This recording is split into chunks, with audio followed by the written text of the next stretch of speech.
नमस्कार दोस्तों, स्वागत है आप सबका हमारे channel DSKP classes of life sciences में।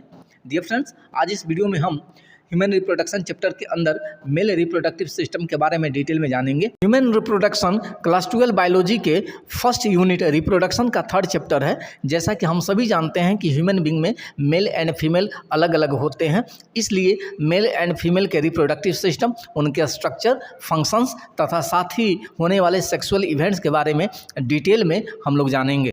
जन्म के बाद सभी ऑर्गेनिज्म ग्रोथ करते हुए सेक्सुअल मैच्योरिटी अटेन करते हैं। इस पीरियड को जुवेनाइल फेज कहते हैं। जुवेनाइल फेज के बाद सेक्सुअल मैच्योरिटी आने पर रिप्रोडक्टिव फेज आरंभ होता है, जो ह्यूमन मेल में 14 से 15 वर्ष की अवस्था में प्रारंभ होता है तथा ह्यूमन फीमेल में 12 से 13 वर्ष की अवस्था में प्रारंभ होता है। रिप्रोडक्टिव फेज में होने वाले सभी सेक्सुअल प्रोसेसेस को 3 इवेंट में बांटा गया है: pre fertilisation event, fertilisation events and post fertilisation events. Human being में भी सेक्सुअल रिप्रोडक्शन के दौरान ये तीनों इवेंट्स होते हैं। प्री फर्टिलाइजेशन इवेंट्स में 2 प्रोसेसेस होते हैं: formation of gamete and gamete transfer. Gamete बनाने के प्रोसेस को गैमेटोजेनेसिस कहा जाता है, जिसे मेल में स्पर्मेटोजेनेसिस तथा फीमेल में oogenesis के नाम से जाना जाता है। मेल गैमिट को फीमेल गैमिट तक पहुंचाने के लिए मेल गैमिट स्पर्म को सेक्सुअली इंटरकोर्स के दौरान फीमेल जेनाइटल ट्रैक्ट में डिपॉजिट किया जाता है, जिसे इंसेमिनेशन कहते हैं। ह्यूमन बींग में फर्टिलाइजेशन इवेंट के दौरान मेल गैमिट का फीमेल गैमिट के साथ फ्यूजन होता है तथा डिप्लॉयड जाइगोट का फॉर्मेशन होता है। ह्यूमन बींग में सेक्सुअल रिप्रोडक्शन के दौरान पोस्ट फर्टिलाइजेशन इवेंट्स में कई प्रोसेसेस होते हैं, जैसे जाइगोट का ब्लास्टोसिस्ट के रूप में फॉर्मेशन और उसका डेवलपमेंट। उसके बाद ब्लास्टोसिस्ट का यूटेराइन वाल के साथ अटैचमेंट, जिसे इम्प्लांटेशन भी कहते हैं। उसके बाद एम्ब्रॉयनिक डेवलपमेंट, जिसमें गेस्टेशन पीरियड तक एम्ब्रायो का फीटस में डेवलपमेंट होता है। और उसके बाद एक बेबी का डिलीवरी या जन्म, जिसे पार्चुरेशन के नाम से जानते हैं। डियर फ्रेंड्स, आगे चलते हैं मेल रिप्रोडक्टिव सिस्टम के स्ट्रक्चर एंड फंक्शंस के बारे में। Human male reproductive system male body के पेल्विक के रीजन में लोकेटेड होता है। मेल रिप्रोडक्टिव सिस्टम के मुख्यतः 4 पार्ट होते हैं। पहला ए पेयर ऑफ टेस्टिज, दूसरा एक्सेसरी डक्ट्स, तीसरा एक्सटर्नल जेनाइटलिया और चौथा accessory glands. Testes mail reproductive system का प्राइमरी सेक्स ऑर्गन होता है, जो मेल गैमिट स्पर्म तथा सेक्स हार्मोन टेस्टोस्टेरोन का निर्माण करता है। दोनों टेस्टिज एक मस्कुलर पाउच स्क्रोटम के अंदर स्थित होते हैं तथा एब्डोमिनल कैविटी के बाहर दोनों जगहों के बीच लटकते रहते हैं। स्पर्म फॉर्मेशन अर्थात स्पर्मेटोजेनेसिस के लिए बॉडी टेम्परेचर से 2 से 3 डिग्री सेंटीग्रेड टेम्परेचर कम चाहिए होता है, इसलिए ही दोनों टेस्टिज एब्डोमिनल कैविटी से बाहर होते हैं तथा स्क्रोटम लो टेम्परेचर को मेंटेन करने में हेल्प करता है। प्रत्येक टेस्टिज का शेप लगभग ओवल होता है, जो 2 से 3 सेंटीमीटर चौड़ा तथा 4 से 5 सेंटीमीटर लंबा होता है। स्क्रोटम के अंदर प्रत्येक टेस्टिज 3 लेयर से घिरा होता है, जिसे ट्यूनिका वैजिनैलिस, ट्यूनिका एल्बोजिनिया और ट्यूनिका वैस्कुलरिस के नाम से जाना जाता है। प्रत्येक टेस्टिज करीब 250 छोटे छोटे कंपार्टमेंट में बटा होता है, जिसे टेस्टिक्युलर लोब्यूल कहते हैं तथा प्रत्येक टेस्टिक्युलर लोब्यूल के अंदर 2 से 3 की संख्या में सेमिनिफेरस ट्यूबुल्स होते हैं, जिनके अंदर स्पर्म बनते हैं। प्रत्येक सेमिनिफेरस ट्यूबुल्स के अंदरूनी किनारे पर 2 प्रकार के सेल्स होते हैं। पहला क्यूबिकल मेल जर्म सेल्स, जिन्हें स्पर्मेटोगोनियम के नाम से जाना जाता है, तथा दूसरा पिरामिडियल सर्टोली सेल्स, जिन्हें नर्स सेल भी कहते हैं। सेमिनिफेरस ट्यूबुल्स के अंदर ही male germ cells spermatogonia meiosis cell division के द्वारा मेल गैमिट स्पर्म को जन्म देते हैं। सेमिनिफेरस ट्यूबुल्स के अंदर Sertoli cells mail germ sales तथा मेल गैमिट का नरिशमेंट करते हैं।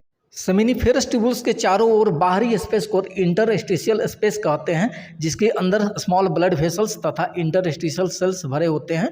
इंटरस्टिशियल सेल्स को लेडिक सेल्स भी कहा जाता है, जो मेल हार्मोन टेस्टोस्टेरोन का सेक्रेशन करते हैं। आगे देखते हैं मेल रिप्रोडक्टिव सिस्टम का second part, accessory duct.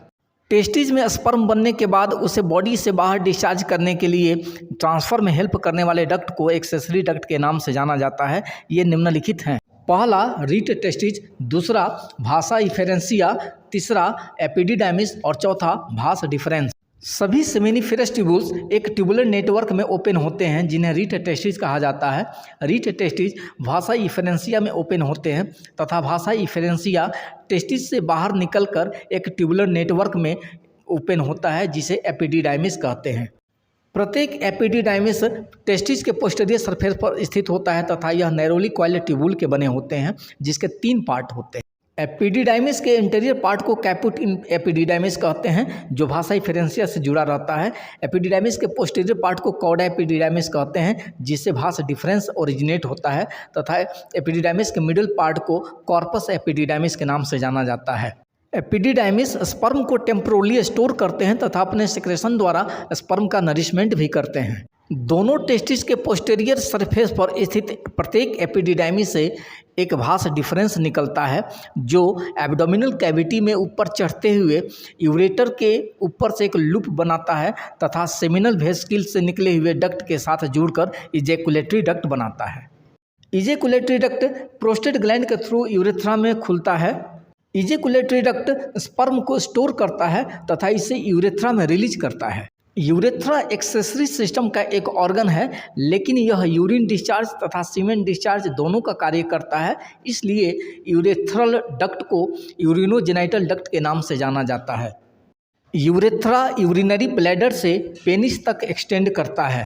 Urethra के 3 पार्ट होते हैं। प्रोस्टेटिक यूरेथ्रा जो प्रोस्टेट ग्लैंड से घिरा होता है, मेम्ब्रेनस यूरेथ्रा जो प्रोस्टेटिक ग्लैंड के बाद पेनाइल रीजन तक होता है तथा तीसरा पेनाइल यूरेथ्रा जो पेनिस के थ्रू बाहर की ओर खुलता है। मेल रिप्रोडक्टिव सिस्टम के एक्सटर्नल जेनाइटेलिया को पेनिस कहते हैं। पेनिस के एक्सटर्नल ओपनिंग को यूरेथ्रल मीटस के नाम से भी जाना जाता है। पेनिस स्पेशल टिश्यू के बने होते हैं जो इसे इरेक्टाइल तथा हार्ड बनाता है जिसकी वजह से कॉपुलेशन और इंसेमिनेशन संभव हो पाता है। पेनिस के आउटर एनालॉइड पार्ट को ग्लांस पेनिस कहते हैं जो एक लूज फोल्ड या स्किन के द्वारा कवर्ड होता है जिसे फोर स्किन या प्रीपस कहते हैं। आगे चलते हैं एक्सेसरी ग्लैंड्स के बारे में। मेल रिप्रोडक्टिव सिस्टम में मुख्यतः 3 प्रकार के एक्सेसरी ग्लैंड्स पाए जाते हैं जिनमें 2 की संख्या में सेमिनल वेसिकल, 1 प्रोस्टेटिक ग्लैंड तथा 2 की संख्या में बल्बोयूरेथ्रल ग्लैंड होते हैं। सेमिनल वेसिकल से सेमिनल फ्लूइड निकलते हैं, प्रोस्टेट ग्लैंड से प्रोस्टेटिक फ्लूइड निकलता है तथा बल्बोयूरेथ्रल ग्लैंड से बल्बोयूरेथ्रल फ्लूइड और म्यूकस निकलते हैं जो सेक्स के दौरान पेनिस को लुब्रिकेट करते हैं। सेमिनल फ्लूइड, बल्बोयूरेथ्रल फ्लूइड और प्रोस्टेटिक फ्लूइड को एक साथ सेमिनल प्लाज्मा कहा जाता है। सेमिनल प्लाज्मा में फ्रुक्टोज, कैल्शियम और कुछ विशेष एंजाइम प्रचुर मात्रा में मौजूद रहते हैं। स्पर्म के साथ सेमिनल प्लाज्मा को सीमेन के नाम से जाना जाता है जो कॉपुलेशन के समय अर्थात सेक्सुअल इंटरकोर्स के समय फीमेल वेजाइनल ट्रैक्ट में इजैकुलेट होता है। डियर फ्रेंड्स, ह्यूमन रिप्रोडक्शन के शेष टॉपिक्स अगले वीडियो में। Thank you very much.